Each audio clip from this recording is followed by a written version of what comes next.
मेरी बीवी हो, क्यों हर वक्त झगड़ा करती हो? जब देखो तुम फजूल बोलती रहती हो, क्यों करती हो ऐसा? शहर बात करते हुए अपनी बीवी अरीका को समझा रहा था। अरीका गुस्से से बोली, देखो शहीद, बीवी हूँ तो बीवी ही बनाकर रखो। मैं कोई मुलाजमा नहीं हूँ जो तुम अपनी माँ और बहन भाई को कह दो अपने काम खुद किया करें। शहर ने गुस्से से फ़ोन बंद कर दिया। सर पकड़कर बैठ गया, क्या करूँ इस औरत का? शादी हुए अभी 8 महीने हुए हैं, मेरा जीना हराम कर रखा है इस औरत ने। अरीका अपने कमरे में थी, सास बीमार थी, कोई परवाह नहीं। टीवी ऑन किया और ड्रामा देख रही है। नन ने आकर बताया, भाभी अम्मी की तबीयत ठीक नहीं है, हमारे साथ अस्पताल चलो। अरीका ने सर पे हाथ रखा, बहन मेरे तो खुद सर में बहुत दर्द है, मुझसे नहीं जाया जाता, जाओ तुम लोगों के साथ। बूढ़ी का हर दूसरे रोज़ यही तमाशा होता है, कभी बीमारी हो जाना, कभी कुछ कभी कुछ। मेरे शोहर के आधे से ज़्यादा तनख्वाह के पैसे तो इसके दवा पर खर्च हो जाते हैं।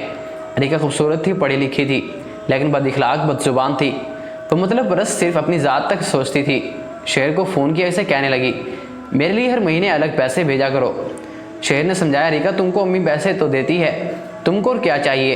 अरीका ने जिद करते हुए कहा, नहीं आप मुझे अलग से भेजें। शहर बैरून मुल्क में जॉब करता था, वो अरीका की वजह से बहुत परेशान था।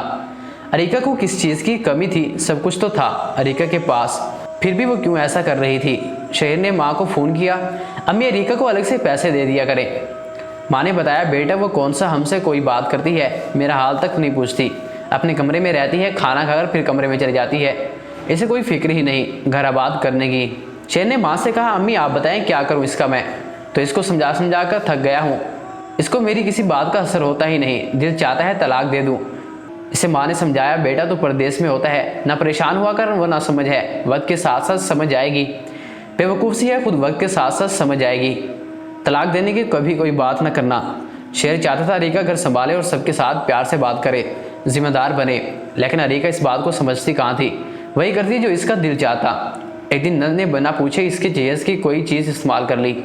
इस बात पर अरीका बहुत तमाशा किया, नंद को गालियाँ दी, बुरा भला कहा। मोहल्ले वालों ने तमाशा देखा, सास ने हाथ जोड़े अरीका के सामने, खुदा के वास्ते अरीका बेटी माफ़ कर दे, मगर अरीका ने इनको जलील कर दिया। जब ये बात बेटे को पता चली तो इसने अरीका को तलाक दे दी। अब अरीका अपने माँ बाप के घर रहती है। ऐसे लोग जो किसी के नहीं सुनते, अपनी मन मानी करते हैं, वह इस तरह जलीलो ख्वार हो जाती हैं और इनकी ज़िंदगी कभी सुकून से नहीं गुजर पाती।